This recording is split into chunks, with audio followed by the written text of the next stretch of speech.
오늘 거기 설교 제목은 하나님이의 관점. 그래서 거기 하나님이 주어가 되는 관점을 가지자 그런 제목의 설교를 좀 나누고자 합니다. 요셉의 삶을 돌아보면서 인생을 1부랑 2부로 나눈다면은 오늘 아마 41장 본문이 요셉의 인생의 전반부 1부를 마무리 짓는 그런 장면인 것 같아요. 그리고 나서 이후에 2부가 시작돼요. 요셉의 아버지 야곱이 정말 험한 인생을 살면서 그러면서 정말 많이 깎여 나갔잖아요. 속이는 자였다가 하나님이 다스리는 자가 되면서 그런 정말 그 12명의 아들이 12지파로 세워지게 되죠. 우리도 마찬가지로 야곱처럼 그렇게 자라가고 싶은데 또 요셉처럼 자라가고 싶은데 반드시 자라가는 건 시간이 흐른다고 자라가는 건 아닌 것 같아요. 요셉을 보면은 아버지 야곱과 마찬가지로 자라갔어요.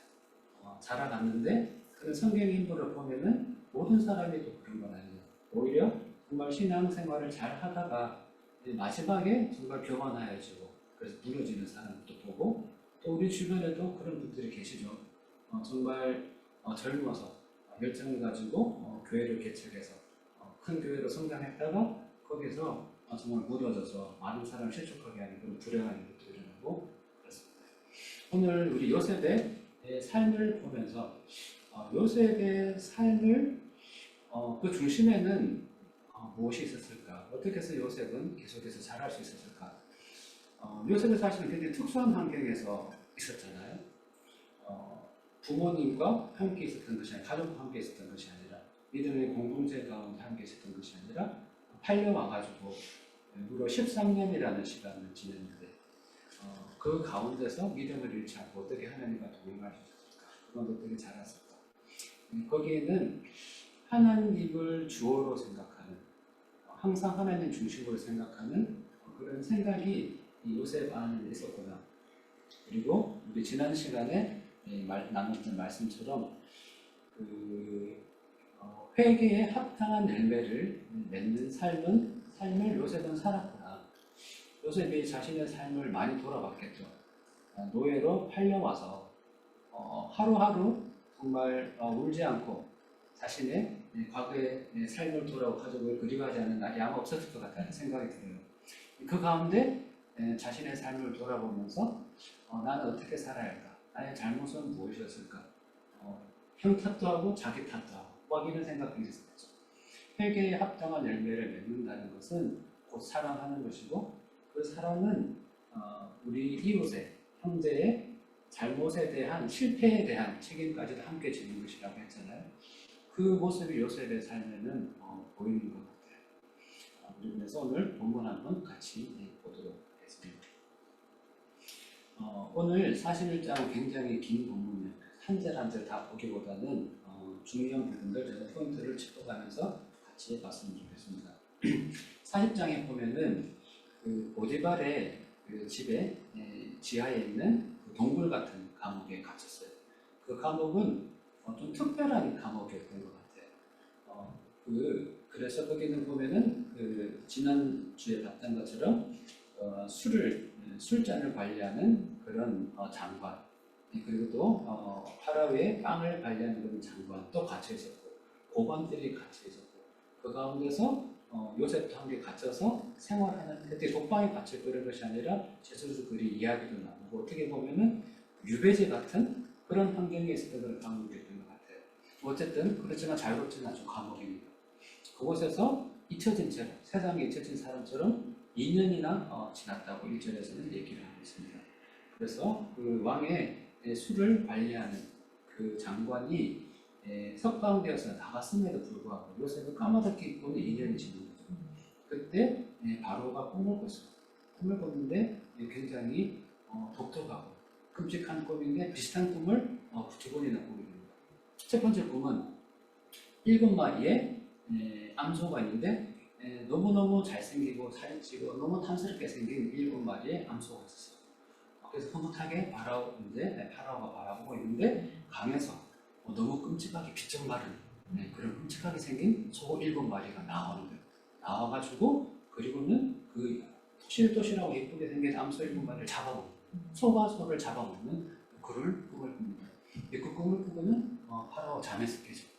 그러다 또 다시 잠이 들었어요. 잠이 들었는데 이번에는 7개의 이삭이 나타나는데 너무 아름답고 탐스러운 이삭이었어요. 그런데 다시 7개의 앙상한 이삭이 자라나서 그 너무 탐스러운 이삭을 잡아먹는 그런 꿈을 꾸게 됩니다. 꿈을 꾸게 되고 나서 다시 깨게 되죠. 그리고 8절에 보니까 마음이 뒤숭숭했다 라고 했는데 그 원문이랑 영어 성경을 찾아보니까 그 spirit was troubled, 그러니까 이 영혼이 굉장히 괴로웠다라는 그런 표현을 쓰고 있어요. 그래서 이 꿈을 꾸고 나서 정말 그 파라오가 그 마음속 깊은 곳에서까지 번민할 정도로 이 꿈이 뭔가 틀림없이 의미가 있다, 이거 내용을 알아야 되겠다라는 그런 마음을 하나님께서 주신 것 같아요. 그래서 그 파라오가 이 꿈을 해몽하는 사람들 다 모읍니다. 지난주에 얘기했듯이 이집트에서는 꿈이 의미가 있다라고 다들 인식이 됐고 그 꿈을 해몽하는 전문가들이 있었어요. 그 전문 교육을 받고 그렇게 전문적으로 직업적으로 꿈을 해몽하는 사람들이 있는데 여기 보니까 마술사와 현인들이라는 표현이 나와 있어요. 이 꿈을 해몽하는 사람들이죠. 불렀는데 이 가운데서 해몽하여 주는 사람이 없었다. 해몽할 수 없었다라는 표현이 아니라 영어 성경에 보면 해몽할 수 없었다라고 되어 있는데 제가 그래서 해몽할 수 없었는지 아니면 해몽하여 주는 사람이 없었는지 제가 원어를 찾아보니까 한글 성경이 더 정확하게 번역이 되어 있더라고요. 해몽하여 주는 사람이 없었다. 그래서 생각하기에 저는 가능성이 두 가지가 있다고 생각해요. 하나는 해몽할 수가 없었다. 무슨 소가 소를 잡아먹고 이삭이 이삭을 잡아먹고 이거는 우리의 꿈 데이터에는 없어. 그래서 나는 우리는 해석할 수 없어 라고 했을 수도 있고, 또는 그 얼마나 이때 꿈 해석하기 정교했는지는 모르겠어요. 그렇지만은 뭐 이게 어떻게 보면은 그 많은 소가 그 탐스러운 소를 잡아먹으니까 이게 그 7마리야? 그럼 7년 동안 풍년이 일어나고 7년 정도 흉년이 일어난다. 뭔가 직관적으로 그렇게 이런 것 같아요 라는 얘기를 할 수도 있었지 않았을까, 가능성은. 근데 그 얘기를 할 수 없었던 게 아닐까. 왜냐하면은 책임을 져야 되기 때문에. 여러분 거기 기억하시죠? 지난주에 그 장관이 2명이 있었는데 한 명은 석방이 됐지만 한 명은 사형을 당해서 새들이 그 시체를 뜯어먹는 그런 끔찍한 일을 당했죠. 파라오 앞에서 하는 얘기는 책임을 져야 돼요. 그 일이 일어나지 않았을 경우에 물론 그 정확하게 꿈을 해몽하면 상을 받겠지만 말도 안 되는 소리를 했을 경우에는 엄청난 대가를 치르게 될 수 있었기 때문에 그 누구도 그것을 이 글은 이렇지 않았을까? 라는 생각을 할 수 있었겠지만 해몽하여 주는 사람이 없었다. 그거죠. 이것은 마찬가지로 요셉에게도 적용되는 문제라고 생각해요. 요셉도 파라오의 꿈을 해몽했을 때는 꿈을 해몽해 잘 결과적으로는 상을 받고 총리가 되었지만은, 그렇지만은 요셉에게 똑같은 리스크가 있다는 거죠. 자, 저 9절 말씀 봤는데 보면은 이 술잔을 올리는 시종장, 이 사람한테 요셉이 부탁을 했잖아요. 나는 억울하게 끌려온 사람입니다. 이 석방되어서 나가면은 저를 기억해 주세요. 나를 해세해 주세요. 라고 얘기를 했는데 2년 동안 까마득하게 잊고 있었죠. 그때 이제 생각이 난 거예요. 파라오가 꿈 때문에 너무너무 번민하니까 그때 생각이 나서 하는 얘기가 제가 꼭 했어야 할 일을 못한 것이 오늘이야 생각이 납니다. 하면서 파라오에게 이 시종장이 얘기를 하는 거죠. 꿈 해몽을 나의 꿈을 해몽을 해준 그런 히브리인 소년이 있었다. 그 사람이라면은 파라오의 꿈을 해몽해 줄 수 있을 것 같습니다. 라고 얘기를 합니다. 자, 그 말을 듣고 그리고 파라오가 사람을 보내서 요셉을 불러갑니다. 그래서 그 구덩이에서 끌어내는 거죠. 구덩이 감옥이니까 거기서 끌어내고, 그리고 나서 굉장히 그 파라오 앞에 가기 위해서 몸단장을 시키는데 이집트 여러분 그 영화 같은 거 보고 애니메이션 보면은 이집트 사람의 외모적인 특징이 있는데 뭐냐 하면은 그 다 대머리이고 수염도 없어요. 이집트에서는 그렇게 깨끗하게 이제 털을 다 미는 것이 예의고 그걸 갖춰야 하는 모습인데 그렇지 않지 못한 사람은 그 굉장히 이제 천한 신분을 가지고 부끄러움을 당하고 있는 사람입니다. 감옥에 갇혀 있는 사람은 수염을 깎을 수가 없어요. 왜냐하면 그 사람은 지금 부끄러움을 당하고 있는 사람이에요. 요셉을 끌어낸 다음에 파라오에 데려가기 전에 수염을 깎게 합니다. 수염을 깎게 하고 그리고 또 갈아입히게 하고 왕 앞에 설 수 있는 정말 적절한 복장을 갖추게 한 다음에 나가게 하는 거죠. 이러고 나서 요셉이 파라오 앞에 섰을 때 이야기를 해요. 16절 말씀을 같이 읽어볼까요? 시작. 요셉이 바로에게 대답하였다. 저에게는 그런 능력이 없습니다. 임금님께서 기뻐하실 대답은 하나님이 해주실 것입니다. 네. 요셉이 파라오 앞에서 정확하게 하나님을 인정하는 얘기를 하죠. 쓸데없는 얘기를 하잖아요. 제가 꿈을 한번 최선을 다해서 한번 해석해 볼 텐데 맞을 수도 있고 안 맞을 수도 있어요. 맞으면 좋을 텐데 저는 책임을 못 집니다. 이런 소리를 하는 게 아니라 또는 제가 맞습니다. 제가 바로 그 사람이에요. 내가 술시공장의 꿈을 해석한 바로 그 사람이거든요. 한번 믿고 맡겨보시죠. 이런 소리를 한 것도 아니고 16절 말씀을 보니까 정확하게 저에게는 그런 능력이 없습니다. 능력이 나에게는 없지만 그렇지만 하나님에게는 그런 능력이 있으시고 하나님이 해주실 것입니다. 라고 16절에 분명하게 이야기를 하는 거죠. 그 얘기를 듣고 나서 이제 바로가 꿈 얘기를 시작합니다. 그래서 설명을 하는데 그 같은 얘기를 하기 때문에 생략하고 쭉 이제 꿈 얘기를 다 설명한 다음에 내가 이 얘기를 우리나라의 아술 사람 형님들을 다 불러서 들려주었는데 아무도 나에게 그 꿈을 해몽해 주지 못하였다라고 말합니다. 계속해서 25절에서 보면은 요셉이 이제 그 꿈 얘기를 다 듣고 나서 파라오에게 얘기를 해요. 그런데 요셉이 얘기한 것처럼 요셉에게는 그런 능력이 없죠. 하나님이 요셉에게 꿈을 알게 해주신 것. 어떻게 알게 해주냐라는 얘기는 자세한 얘기는 지금 성경에 기록되지 않지만 분명히 하나님께서 요셉에게 알게 하셨다는 거죠. 그러면서 얘기를 하는데 25절 말씀을 같이 읽어볼까요? 시작. 요셉이 바로에게 말하였다. 25절 같이 읽겠습니다. 시작. 요셉이 바로에게 말하였다. 임금님께서 두 번 꾸신 꿈의 내용은 다 같은 것입니다. 임금님께서 장차 하셔야 할 일을 하나님이 보여주신 것입니다. 아멘. 그 파라오가 꿈을 두 번 꿨죠.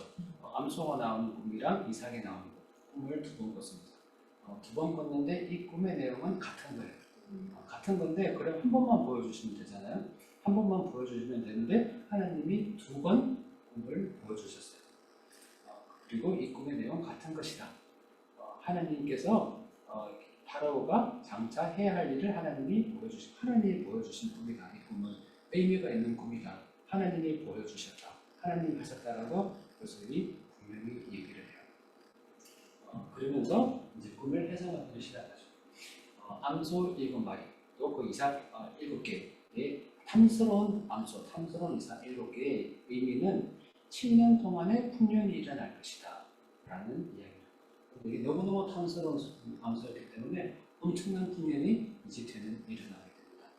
그리고 나서 흉측한 소랑 직접 마당을 들은 이삭은 7년간의 너무도 끔찍한 흉년이 오게 될 것을 하나님께서 보여주신 듯한 것이죠. 자, 그 28절에 다시 한 번 더 요셉이 고백을 한 하나님을 하나님 하신 것이라고 얘기를 하는 것이 자, 이제 제가 임금님께 말씀드린 것과 같이 임금님께서 앞으로 하셔야 할 일을 하나님이 보여주신 것입니다. 라면서 분명하게 얘기를 하죠. 그리고 쭉 이렇게 좀 전에 제가 말씀드린 것처럼 그 꿈 해석을 하게 됩니다. 그리고 32절 우리 한번 같이 읽어볼까요? 시작. 임금님께서 같은 꿈을 두 번이나 거듭 꾸신 것은 하나님이 이 일을 하시기로 이미 결정하시고 그 일을 꼭 그대로 하시겠다는 것을 말씀해 주시는 것입니다. 아멘. 두 번 하나님이 꿈을 꾸게 하신 이유가 있다는 것을 요셉에 또한 설명해 주죠. 꿈풀이만 해주는 것이 아니라 왜 두 번 꿈을 꿨느냐. 하나님이 이 일을 하시기로 결정하시고 그 일을 꼭 그대로 하시겠다는 것을 말씀하시는 것이다. 그래서 파라오한테 너 그냥 암소가 나오는 꿈 꾸고 나서 그냥 잊어버리고 지나가는 것이 아니라 그 이상이 나오는 꿈 한 번 더 꾸게 하면서 마음을 힘들게 하면서 일은 분명히 이 이집트에 일어나는 일이다. 여기에 대처하지 않으면 수많은 사람이 수많은 가축들이 죽게 될 그런 끔찍한 일이 너희 나라에 일어날 것이다 라는 것을 하나님께서 미리 경고해 주신 것이고 또 이 꿈을 두 번 꾸게 하신 것은 파라오에게 대해서도 이야기를 하지만 저는 요셉에게도 하나님께서 이 두 번 꾸게 하신 요셉을 위해서도 이 이유가 있다고 생각해요. 왜냐하면 아까 말씀드린 것처럼 꿈을 해몽하는 사람은 책임을 지죠.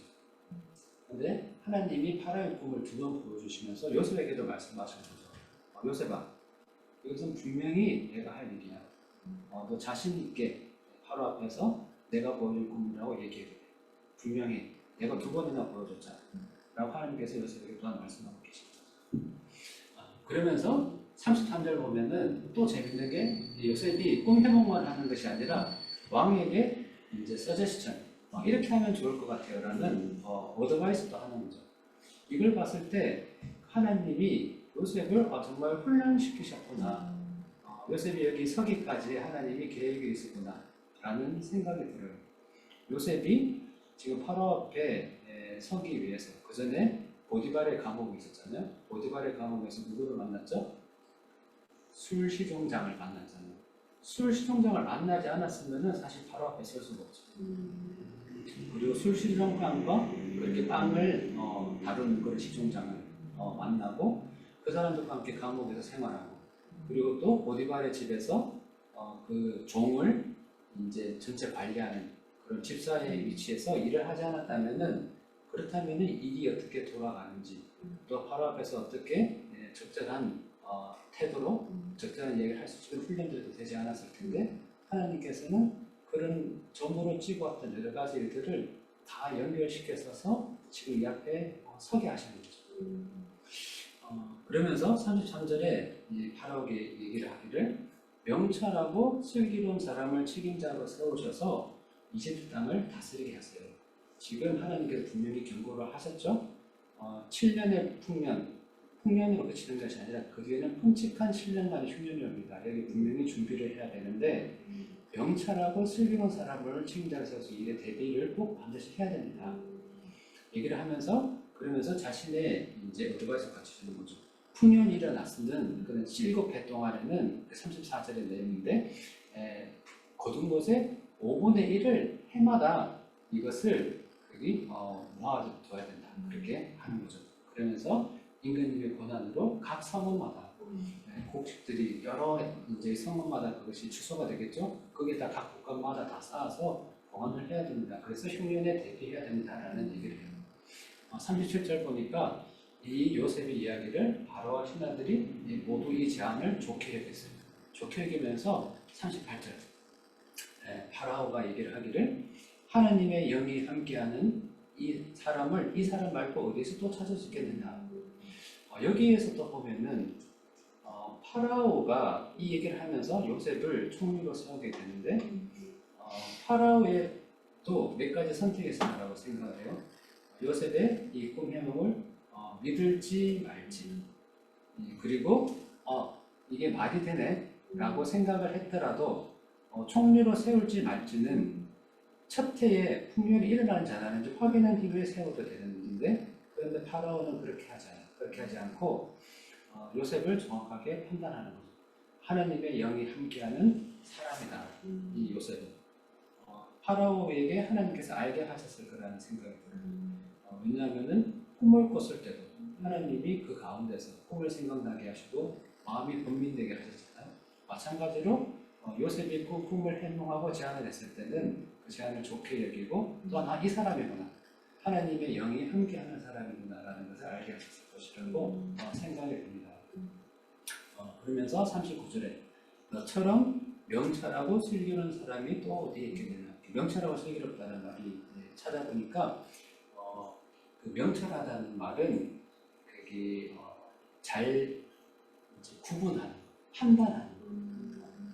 그리고 슬기롭다는 것은 지혜로운 사람이 너처럼 그렇게 명철하고 슬기로운 사람이 어디 있겠느냐라고 파라오 얘기를 하면서 그러면서 이제 요셉을 들어서 세워줘. 요셉이 보디발의 집에서 그렇게 힘든 일을 했고 그리고 감옥에 갇혀가지고 벗어날 수 있을 거라 희망을 가졌지만은 또다시 2년 동안에 더 머물러서 그런 일을 거쳤지만은 이제 드디어 하나님께서 요셉을 들어서 올리실 때는 정말 아무도 말릴 수 없는 그런 엄청난 자리를 하나님께서 들어올리고 세우시는 거죠. 그러면서 40절의 말씀을 보니까 내가 너보다 높다는 것은 내가 이 자리에 앉아 있다는 것뿐이다. 너는 그러니까 요셉한테 하는 얘기죠. 이집트의 모든 걸 네가 다 다스려라. 다 다스리는데 단 하나만 왕자만 차지하지 마라. 나는 왕이야. 너 왕만 안 하면 괜찮아. 마찬가지로 그 보디발의 집에서도 그랬죠. 보디발이 모든 걸 다 네가 다 다스려고 해. 그렇지만 단 하나 내 아내만은 건드리지 마. 하나님께서 그런 얘기들을 우리에게 주실 때가 있죠. 아담에게도 그랬죠. 에덴 동산에서 모든 것을 다 먹어.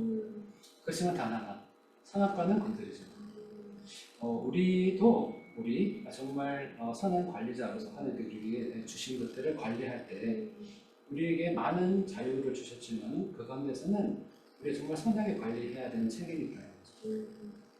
자, 그래서 이제 이 땅에 총리로 세우고 41절에는 42절에는 옥새 반지도 뺏어줬어요. 그리고 거기 영화 배너 보셨어요? 어느 배너 보면은 여기 그 배너가 이렇게 반지를 끼고 있잖아요. 그냥 반지가 아니라 이렇게 도장인 거죠.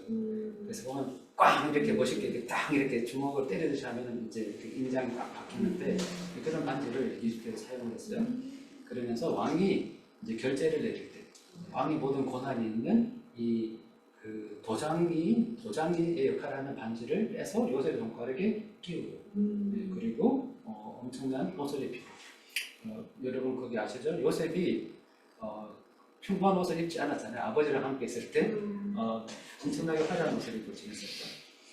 그것이 생각나게 하는 그런 화려한 옷을 입히고 그리고 그 목걸이를 목에다가 걸어주고 그러면서 병거에 태워가지고 길을 가는데 물러나거라 하고 이게 이 원어는 아브렉이라는 단어인데 뜻은 지금 여기 정확하게는 잘 모르지만은 신학자들이 어떤 신학자들은 무릎을 꿇어라 이렇게 이런 뜻이다라고 하는 분도 있고 아무튼 근데 거기 여러분 상상이 되죠. 왕이 행차할 때 백성들이 왕이 행차하면 무릎을 꿇든지 먹이를 숙이든지 감히 눈을 마주치지 못하고 공손한 자세로 쫙 길을 이렇게 트이잖아요.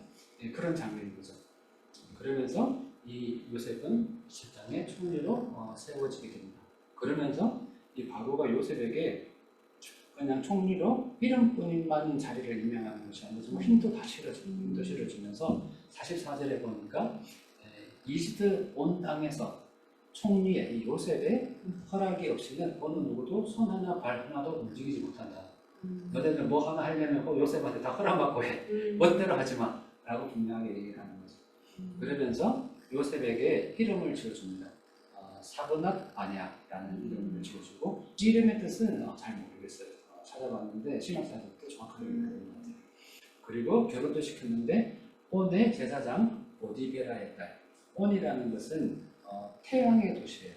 그래서 이제 온이라고도 불리고 태양의 도시에서 헬리오폴리스라고 불리던 굉장히 큰 도시였는데 그곳에서는 태양신을 섬겼어요. 그래서 태양의 도시로 불렀는데 거기에 제사장 보디베라의 딸 아스낫과 결혼을 시켰어요. 이제 보면 요셉은 히브리 사람과 결혼하지 않았어요. 히브리 사람과 결혼하지 않았고 이집트 사람과 결혼을 합니다. 그런데 성경에 보면은 거기에 대해서 이의를 제기하지 않아요. 아마 제 생각에는 하나님께서 가난한 사람과 결혼하지 말아라 라고 했던 것은 그를 결혼하게 됐을 때 우상이 들어오잖아요. 우상이 들어오게 되고 믿음을 잃게 될 것을 하나님을 생각해서 보호하기 위해서 그렇게 말씀을 하셨을 텐데 요셉 같은 경우는 지금 그냥 믿음의 공동체에 떨어져서 혼자 지내면서도 믿음을 지금까지 지켜왔잖아요. 그래서 정말 누구랑 결혼하는 것이 중요한 것이 아니라 정말 자신 믿음을 지키고 믿음의 가정을 세워갈 수 있다니 그것이 정말 더 중요하지 않을까라는 생각이 듭니다. 그래서 그 온의 제사장 보디베라의 딸 아스낫과 결혼을 시켰어요. 그리고 이때 나이가 30살이다. 요셉이 팔려온 것이 대략 17살 때였으니까 13년이 지나서 13년 동안 종으로 지내고 그리고 또 감옥에 갇히고 온갖 힘든 일을 겪었죠. 그리고 30살이 되었을 때 요셉은 온 이집트의 총리가 되었다는 것입니다. 자, 이제 마지막 오늘 동물단의 마지막 슬라이드인데요. 그리고는 이제 정말 실제로 7년 동안의 풍년이 일어나요. 풍년이 일어나는데 생산된 것이 그냥 풍년이 아니라 엄청난 풍년이 일어나요. 엄청난 풍년이 일어나가지고 온 성문마다 그것을 다 저장해두고, 그리고 저장할 때는 이게 출력 기록이 다 있을 거예요. 창고에 지금 몇 가마가 들어갔고 이렇게 기록을 할 텐데 49절에 보니까 저장한 곡식의 양이 엄청나게 많아서 마치 바다의 모래와 같았고 그 양이 셀 수 없을 만큼 많아져서 기록을 중단할 수밖에 없었다. 기록을 하는데 이걸 그냥 기록을 다 하지 못할 정도로 엄청나게 쌓여서 들어가는 거죠. 당신의 지금처럼 엑셀 파일로 그냥 정리를 하는 것이 아니라 기록을 하려면은 이런 그게 파피루스 점토판 같은 데 적을 거 아니에요. 물리적인 것들이 필요하잖아요. 그리고 이게 감당을 못할 정도로 엄청나게 쏟아졌다는 거죠. 그래서 기록을 중단을 해버렸다. 이상 기록하는 게 의미가 없다라고 생각될 정도죠. 사실 어느 스트레스를 이렇게 넘어가면 기록하는 게 의미가 없어지는 거죠. 기록을 중단해버렸다. 그리고 흉년이 들기 전에 두 아들이 태어납니다. 여러분들 잘 아시는 첫째는 므낫세, 둘째는 에브라임. 므낫세의 이름은 하나님이 나의 온갖 고난과 아버지 집 생각을 다 잊어버리게 하셨다라고 하면서 므낫세. 그런데 하나님을 인정하는 고백인데, 한편으로 이 고백을 들으면서 좀 마음이 아프기도 한 게 아버지 집 생각을 다 잊어버리게 하셨다. 사실 요셉이 잊어버리지 못하죠.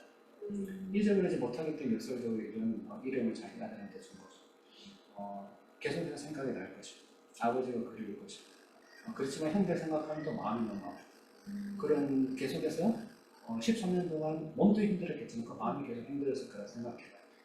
그러면서 이게 위로를 받았기 때문에 그 아들 이름을 므낫세라고 주는 거죠. 둘째 이름은 에브라임. 에브라임의 이름의 뜻은 내가 고생하던 이 땅에서 하나님이 자손을 번성하게 해주셨다라고 하면서 에브라임이라는 이름을 짓습니다.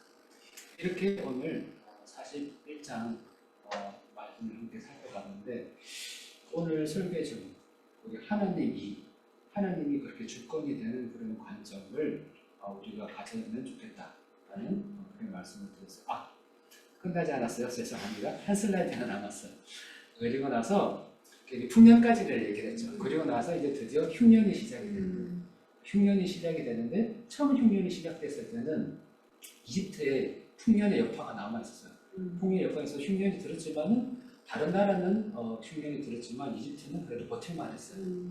이게 나일강이라는 강이 엄청나게 큰 강이고 그 강 유역에 그래서 이제 보면은 세계 몇대 문명 그러면서 메소포타미아 문명 하면서 이게 나일강을 주변에 이집트 문명이 발전하게 된 거잖아요. 이 나일강 이집트만 있었던 것이 아니라 긴 강이에요.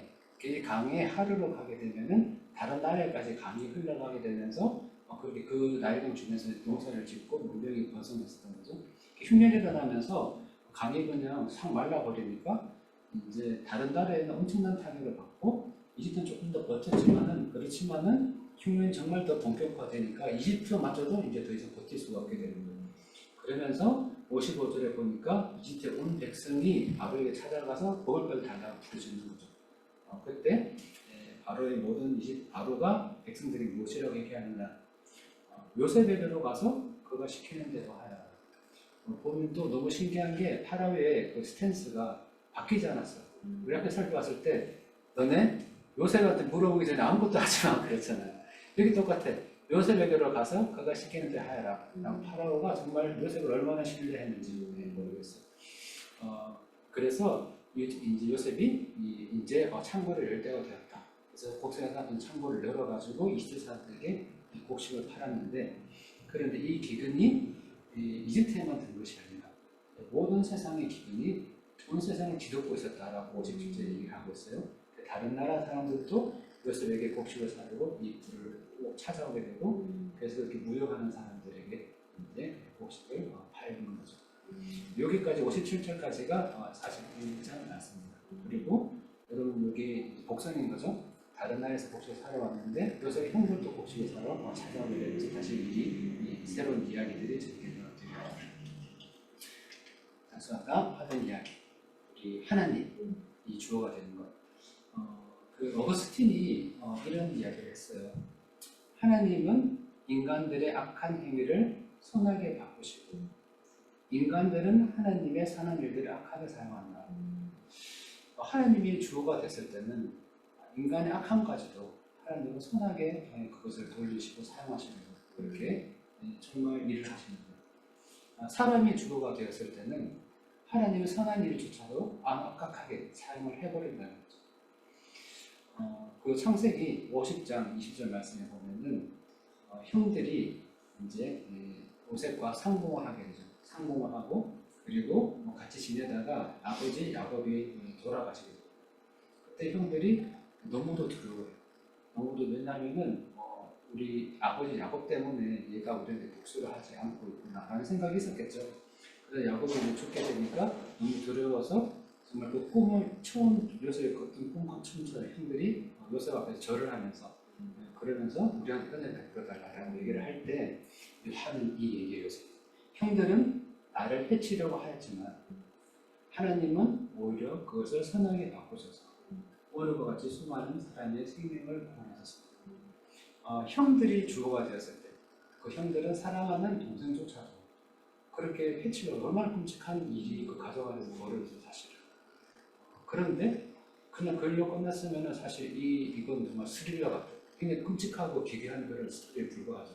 너무 불행한 일인데 그런데 하나님이 다시 주어가 되어서 그 일을 돌이켰을 때 하나님이 그 요셉의 가족을 회복시켰을 뿐만 아니라 이 모든 사람들 7년의 흉년으로 인해서 죽을 수밖에 없던 사람들이 분명 하나님께 돌려놓으셨다는 거죠. 저기 까만색 조약돌 이미지를 가지고 왔는데 요셉을 생각하면 떠오르는 이미지. 자, 요셉은 사람과 다르게 저한테는 그래요. 요셉은 까만 조약돌 같은 사람이다 그런 느낌이 저는 들어요. 어떤 느낌이냐 하면은 여러 가지 힘든 일을 겪었는데 그런 힘든 일을 겪으면서 거칠어졌잖아요. 거칠어지고 막 세상을 원망하고 술 담배하고 삐뚤어지고 그럴 수 있겠죠.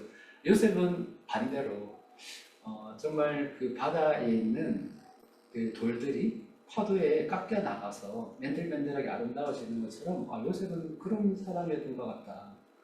어떻게 정말 형들한테 배신을 당해서 온갖 힘든 일을 당하면서도 그렇게 반짝일 수 있었을까? 요셉의 그 중심에는 정말 하나님이 주이시구나. 그렇기 때문에 그 믿음의 공동체를 떠나서도 요셉은 날마다 하나님과 동행을 했고 하나님 중심으로 생각을 날마다 늘 했었구나.